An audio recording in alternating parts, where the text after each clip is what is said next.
Hello everyone, welcome back to the channel Last Minute Revision with RSM, and here I am back with another video.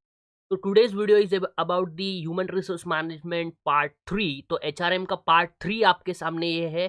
तो इसमें हम काफ़ी सारे नए और MCQs को डिस्कस करने वाले हैं, जिसमें से आपके काफ़ी सारे कंसेप्ट्स और क्लियर हो जाएंगे, और ये सारे सेशन से आपका revision time to time basis पे होते रहेगा। तो मैं हर एक टाइप के वीडियोस को अपलोड कर रहा हूँ।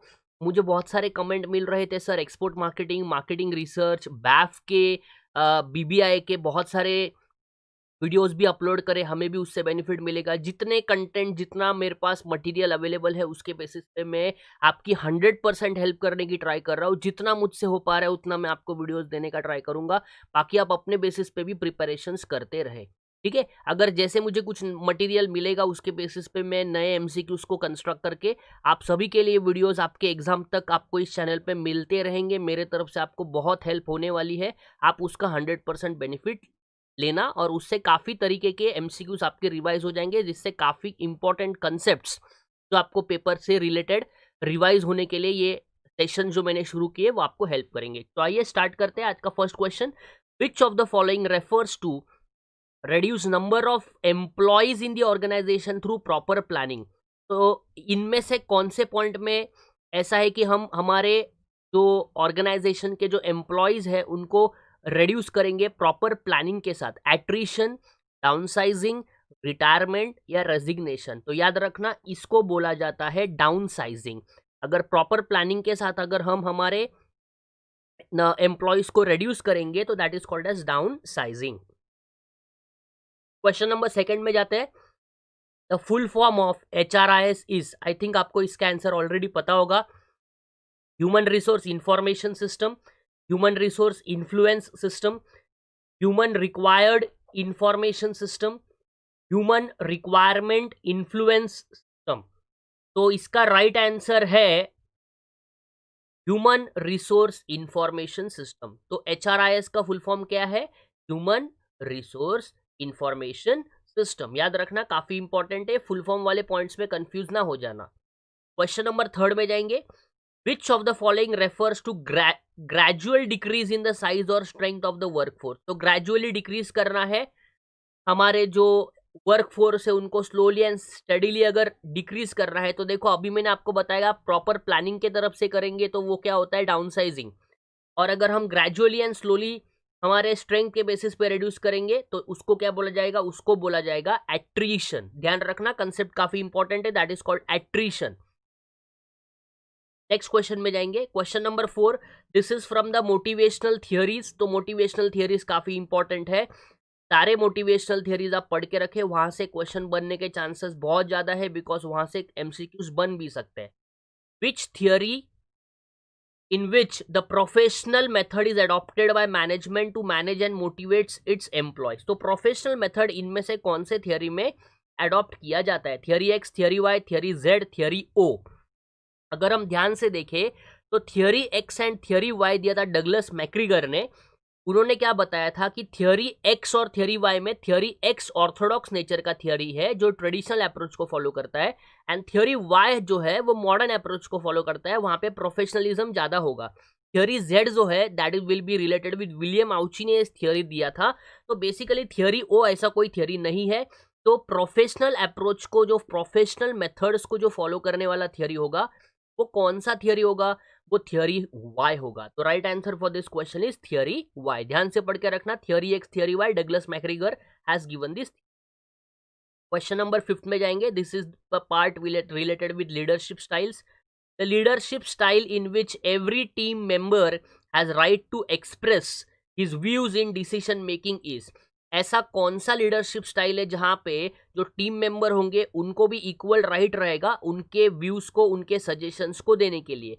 Autocratic style, democratic style, bureaucratic style या कंजर्वेटिव स्टाइल? ठीक है, ऑटोक्रेटिक मतलब इसमें तो एक ही पर्सन डिसीजन लेता है। डेमोक्रेटिक है, ब्यूरोक्रेटिक है या कंजर्वेटिव है? देखो आपको इनमें से अगर कंसेप्ट भी पता होगा तो आप इसका आंसर सही तरीके से कर सकोगे। ब्यूरोक्रेटिक स्टाइल जो है वो गवर्नमेंट ऑफिसेस में ज्यादा करके यूज होता है। डेमोक्रेटिक स्टाइल एक ऐसा स्टाइल है जिसमें जो लीडर होता है वो अपने सबॉर्डिनेट्स को साथ में लेके डिसीजन लेता है। सबॉर्डिनेट्स को भी इक्वल राइट्स होता है अपने व्यूज शेयर करने का, अपने सजेशन देने का। उनमें से फिर बेस्ट सजेशन जो होगा उसको, या कंबाइंड जो मिल के डिसीजन निकलेगा वही सिलेक्ट किया जाएगा। तो right answer for this question is democratic style. I hope कि आपका इसमें से कंसेप्ट क्लियर हुआ रहेगा। नेक्स्ट क्वेश्चन में जाएंगे, question number 6। The leader who understands the strengths and weaknesses of followers and assigns task accordingly। तो ऐसा कौन सा लीडर है जो अपने सबॉर्डिनेट्स के स्ट्रेंथ्स और वीकनेसेस को ध्यान में रख के ही उनको टास्क देता है? Laissez-faire leader, transactional leader, transformational leader या ऑटोक्रेटिक लीडर? ऑटोक्रेटिक तो हो ही नहीं सकता, बिकॉज मैंने अभी आपको बताया ऑटोक्रेटिक में एक ही पर्सन डिसीजन लेता है, दूसरे के बारे में नहीं सोचता है, उसको जो सही लगेगा वही वो डिसीजन लेगा। ठीक है, तो इसका राइट आंसर बनेगा ट्रांसफॉर्मेशनल लीडर। वो ट्रांसफॉर्म करना चाहता है अपने सबॉर्डिनेट्स को by giving them that task which they can achieve depending upon their strengths and weaknesses. मतलब वो उनका स्वॉट एनालिसिस करता है, strengths, weaknesses, opportunities and threats. आप सभी को ये पता होगा कंसेप्ट। तो वो उनका स्वॉट एनालिसिस करके ये आइडेंटिफाई करता है कि उनके स्ट्रेंथ्स के बेसिस पे उनको कौन सा टास्क देना चाहिए जो वो इजी तरीके से अचीव कर पाए। तो ऐसे लीडर को बोला जाता है ट्रांसफॉर्मेशनल लीडर। नेक्स्ट पॉइंट में जाएंगे, Who among the following gave the need hierarchy theory of motivation? ध्यान से, यहाँ पे ऑथर की बात की है कि need hierarchy theory of motivation किसने दिया? अब्राहम मैस्लो ने दिया, विक्टर रूम ने दिया, मैक्रीगर ने दिया कि विलियम आउची ने दिया? ध्यान रखना। तो अब्राहम मैस्लो जो है, आप सभी को इसका आंसर पता होगा। अब्राहम मैस्लो ने नीड हायरार्की थियरी दिया था, 5 टाइप के नीड्स बताए थे उन्होंने, और उसकी बेसिस पे हम क्या करते हैं, एक एक नीड के बाद दूसरे नीड पे जाते हैं।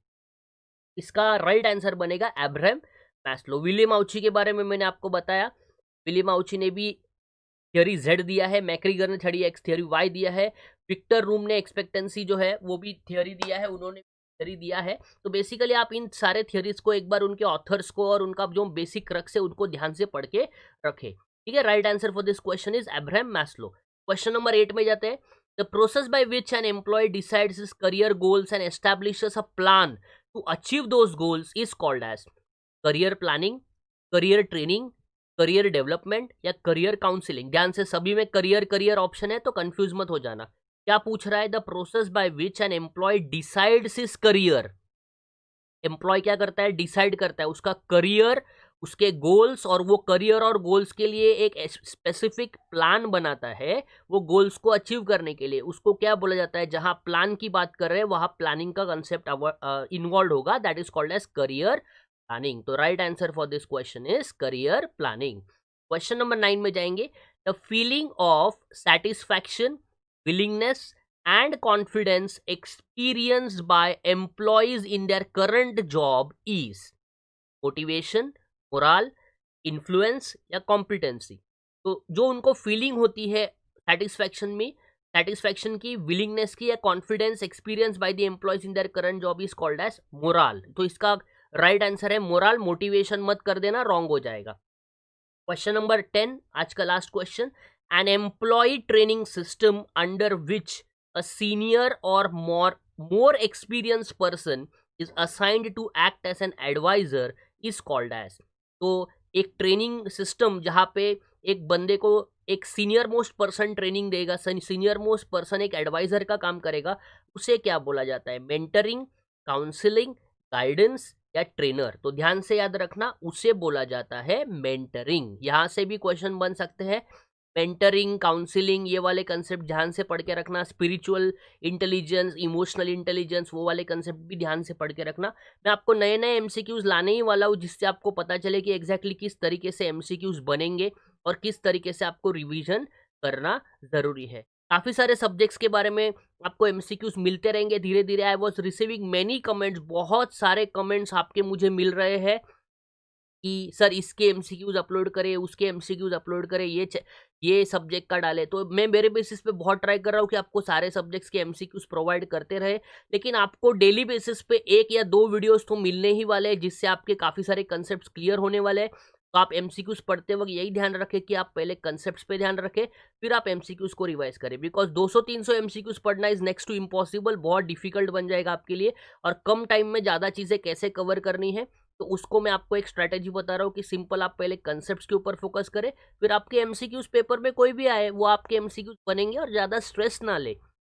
सिंपल होगा, पेपर इजी रहेगा, एग्जाम आपका सभी लोगों का अच्छे से जाएगा, आप सभी को अच्छे मार्क्स मिलेंगे, आप सभी को अपना ग्रेजुएशन अच्छी परसेंटेज से आप पास हो जाओगे। तो आपको स्ट्रेस नहीं लेना है, बिल्कुल भी स्ट्रेस नहीं लेना है, एक सिंपल तरीके से पढ़ते जाना है।